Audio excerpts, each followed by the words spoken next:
Mana shunaqa qilib dang'illatib uchastka qurgansiz, lekin elektromontaj qismiga kelganda o'ylanyapsizmi? Videoni oxirigacha ko'ring. Men sizga elektromontajga qancha mahsulot ketishi, elektriklar xizmati qancha bo'lishi haqida batafsil ma'lumot beraman. Xo'p, elektromontajga tayyorgarlik qachondan boshlanadi? Albatta, suvoqdan keyin maslahat beramiz. Sababi mana bunaqa devorlar chiroyli qilib kesilib, o'yilib, kabellar tashlanib, kalsollar qo'yilgan holatda chiroyli qilib yamab ketiladi.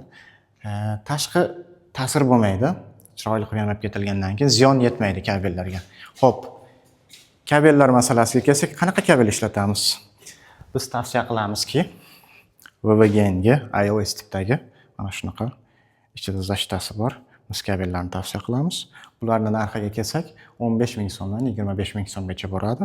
Biz ishlatadigan kabellarning turiga qarab 3.2.5, 2.1.5, 3.1.5 o'shanaqa markadagi kabellar kerak. Xo'p, yana nima kerak? Yana albatta gofra kerak.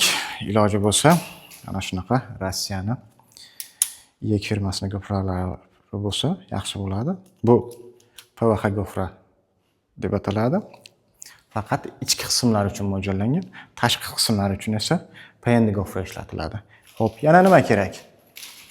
Aytgancha bu goframiz narxi 2.5 ming so'mdan 3.5 ming, 4 ming so'mgacha boradi.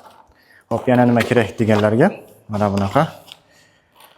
Xo'p, pistoletimiz uchun o'qlar kerak bo'ladi. Ularda narxlari 150 ming so'mdan 200 ming so'mgacha turadi. Yana pistolet uchun mana bunaqa gazlar kerak bo'ladi. Bularda narxi 100 ming so'm atrofida. Xo'p, undan keyin yana nima kerak? Mana bunaqa klipslar kerak.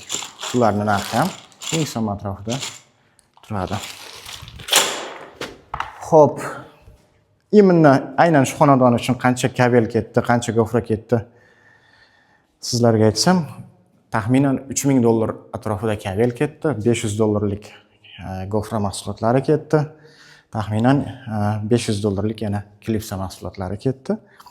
Taxminan yana bir $200 atrofida o'qlar hamda mana bunaqa gazlar ketdi. Yana nimalar ketdi?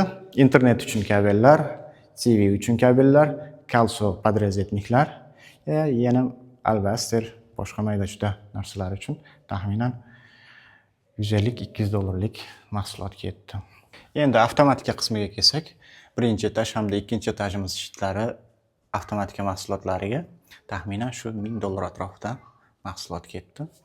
Shitlar, avtomatlar, relli напряжениялар hammasi hisoblanganda. Taxminiy summa. Xo'p, yana nima ishlar qilganmiz bu xonadonda? Operator zinani ko'rsatib yuboring.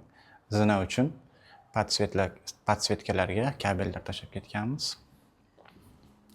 Ular ham o'sha kabellarning ichiga kirib ketgan. Patologda ham bir ko'rsatib qo'yasiz. Mana bunaqa qilib, sizning ham xonadoningiz shunaqa atrofda, shunaqa holatda bo'ladi, chiroyli bo'lib patologdan ketadi. Gofralar bilan o'tda yonmaydigan, suvda cho'kmaydigan holat bo'ladi. Endi usta haqisiga kelsak, bu xonadonimiz uchun har bir tochkasiga $7 dan haq olganmiz. Jami $2000 avans olib turibmiz hozir.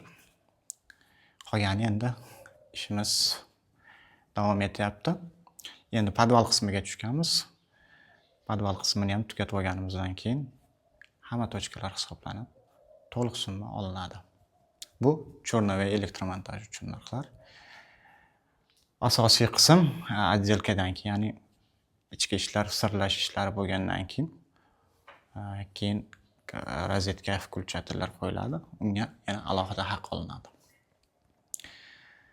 Bizni kuzatishda davom etinglar. Sahifamizga obuna bo'lmaganlardan obuna bo'lib qo'yishlarini so'raymiz.